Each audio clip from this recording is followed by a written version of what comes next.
So we have 1,660 Head Start slots, but we serve about 1,800 children and their families a year.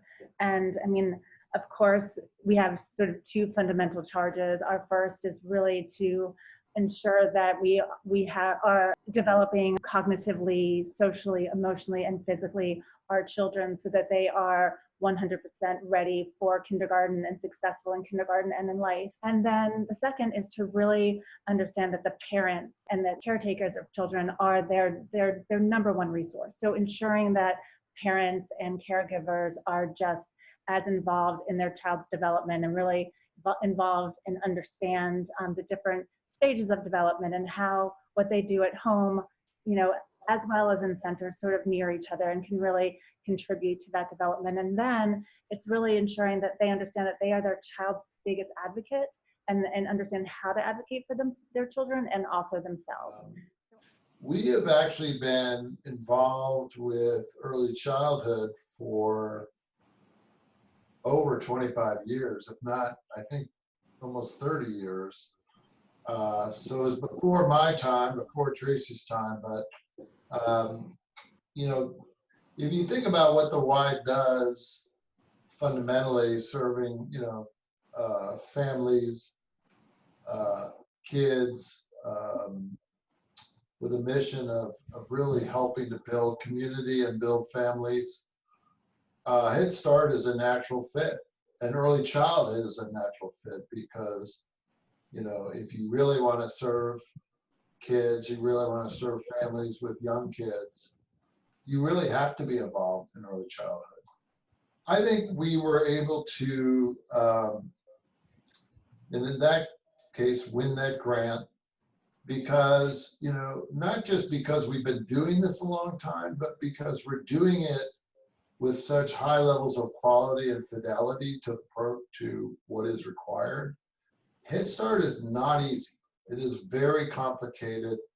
It is a program that requires you to have levels of expertise that most youth programming would not require. We've achieved scale, we have expertise, we have Tracy and an incredibly talented team there with long-standing experience.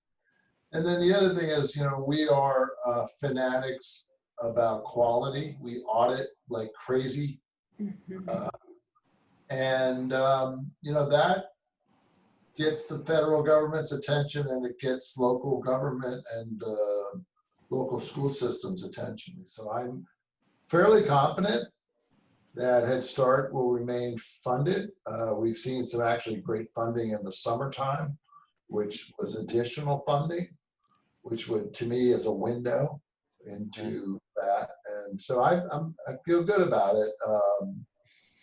And it's candidly one of the more certain parts of our Y right now. I'm hopeful that is only a temporary statement, but but certainly funding-wise, I feel pretty good. I don't know, Tracy, how do you?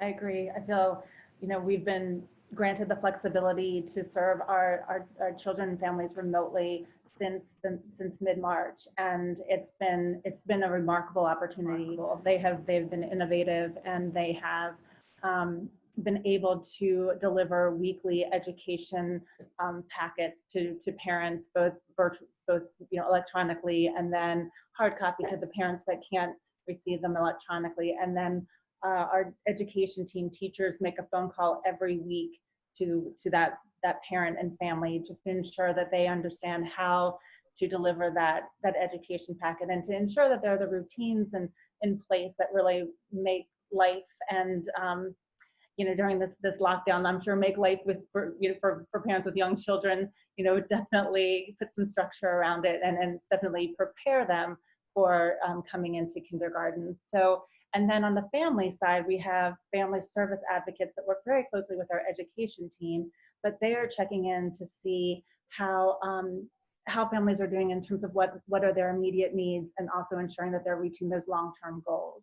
So there's continuous conversations with families, and we found that a lot of our families are in very difficult situations. So many of those long-term goals have shifted and are evolving with the challenges of the the pandemic. So just being there as a resource and also as, you know, a known friend to make that phone call and to have that connection in a time when folks are feeling so very isolated. I think there's so many different layers of how effective this programming has been. And I think as we continue to move forward, we're just going to learn more and be able to even provide greater impact. One of the interesting things and challenges with Head Start is finding teachers. And we certainly would love people to know that a career in teaching kids in Head Start is a very rewarding career. And it's amazing, even, you know, before this situation, obviously unemployment levels were so low, devil of time finding qualified teachers. Mm-hmm.